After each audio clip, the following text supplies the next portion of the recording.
Dr. Patino at his house and me at mine, discuss topics of the day, including psychological issues, psychiatric issues, and just social issues. And today, Doctor, we're going to be chatting about something that actually hits kind of all three of those things, and that's the normalization of bad behavior, something that we've been seeing in politics, and media, and all sorts of things. Why is the normalization of these things so detrimental to individuals and society as a whole? You see, there are two sides to this. One is normalizing bad behavior, but you have to define what bad behavior is. And that's an elusive term, right? I mean, over the years, if you and I remember 60s and 70s, bad behavior meant long hair, no shirt, you know, topless women on the beach. I mean, for the people of that time, that was bad behavior. And interestingly enough, some of that behavior became normalized, right? However, during those times, the normalization of what was called morally wrong, okay, happened by making those behaviors disappear, meaning that the society itself had enough time to absorb all of that process, right? To absorb some of the hippie stuff, right? The music, um, the end of the war with Vietnam. There were a lot of processes that society had the option of assimilating and society progressing from it, right? Since the advent of the internet, right, um, we have become much more manipulative on um, profiting, if you may, from bad behavior. And I'm not just referring to profiting in the financial term. It's also in the political sense, right? That is spreading lies, right? And is spreading bad behavior like lying, you know, um, becomes exponentially faster, right? So the availability of lies creates a significant and bigger problem of something we call in psychology cognitive dissonance, right? And that's not a new concept. It was developed in the late 1950s. Now define that for our listeners. What is cognitive dissonance? Well, it is actually cognitive dissonance is an uncomfortable sensation of having two opposite thoughts in our mind at the same time, right? So we have to make a choice of which one we go with, right? So sometimes when we have to go with the one that causes the least conflict based on our morals and values, we may go with that idea, right? But Mhm. that can be very conflicting in how can I say in communities. Why is that? Because we're not isolated, okay, and only relating to the internet or social media.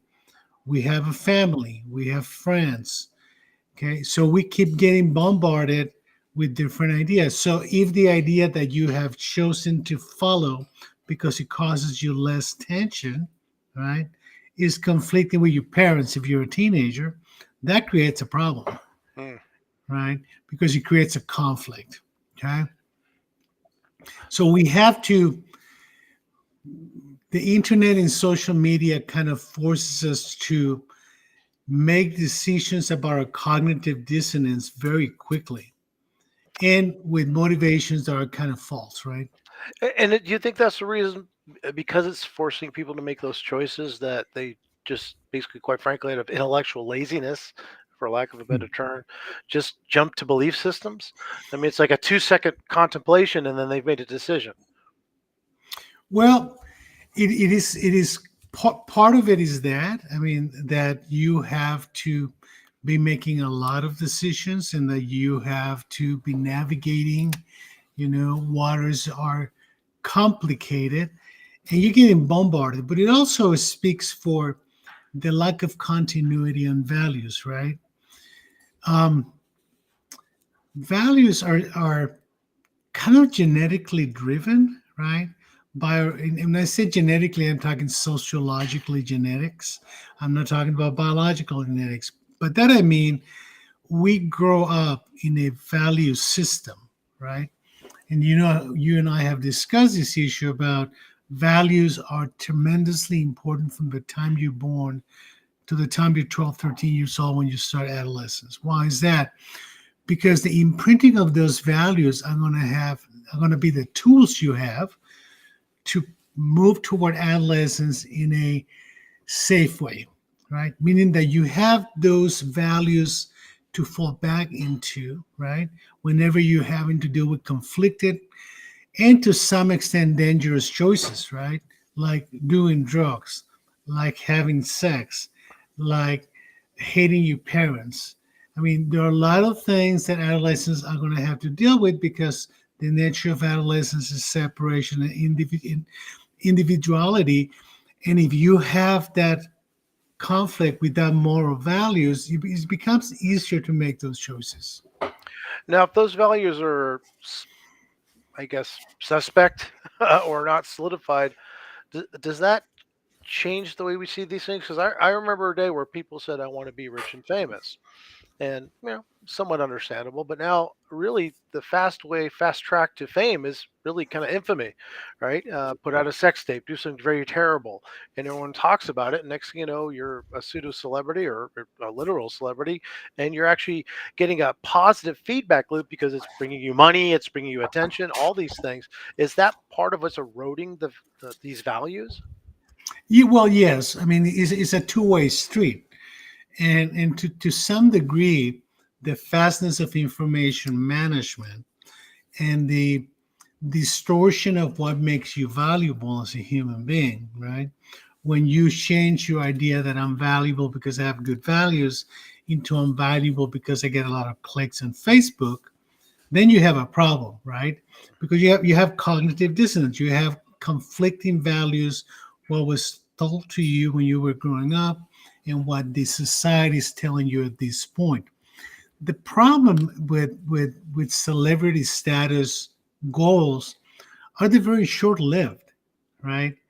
So everybody wants to be a celebrity today, but nobody wants to work toward being a celebrity for a long period of time.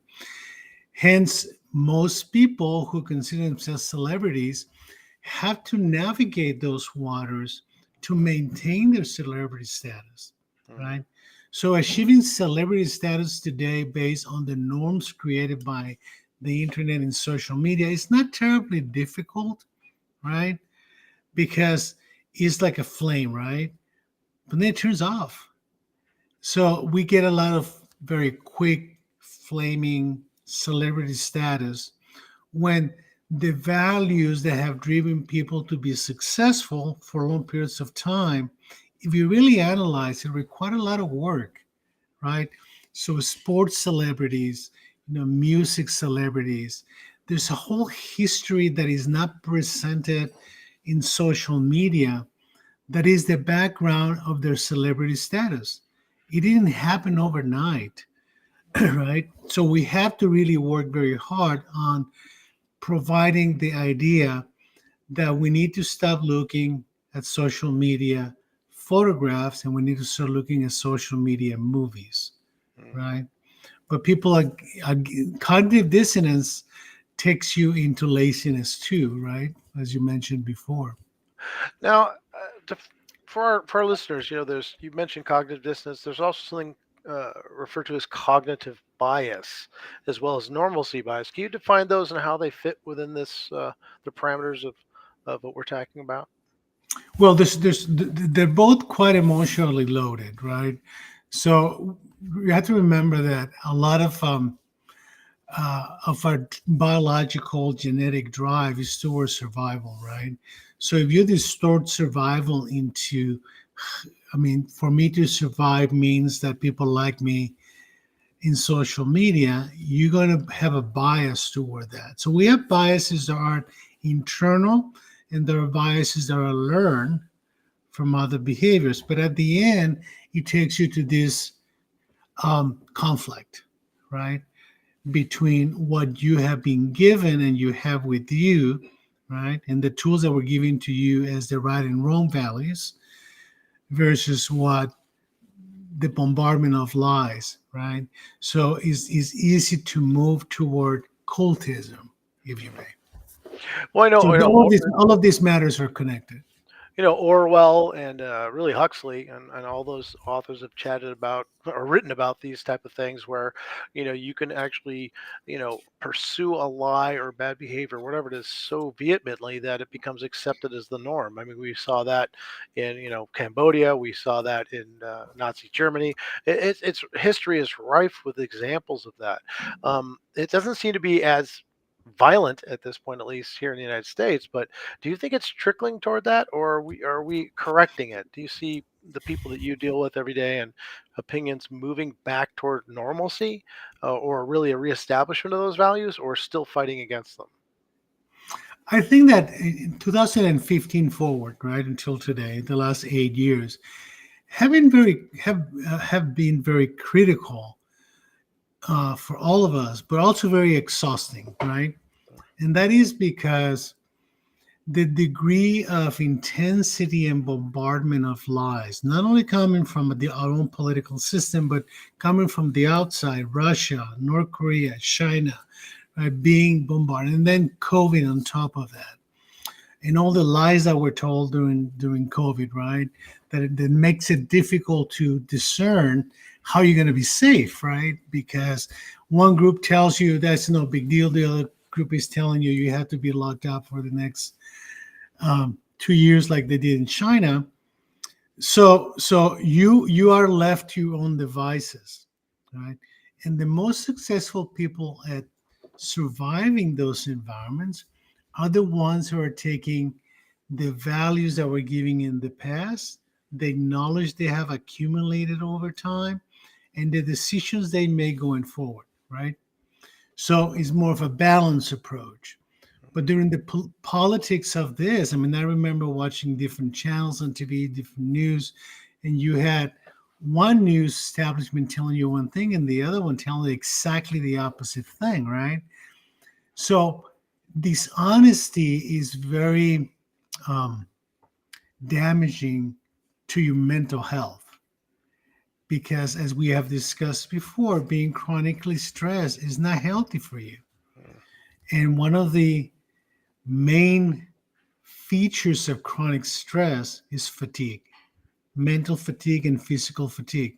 You can translate that into laziness, but it's not necessarily that people are cognitively, voluntarily lazy, waking up in the morning saying, I don't want to deal with this. I don't want to. What they're basically telling you is, I'm fatigued. I'm mm. tired. I'm depressed. I'm worrying too much. I need a break.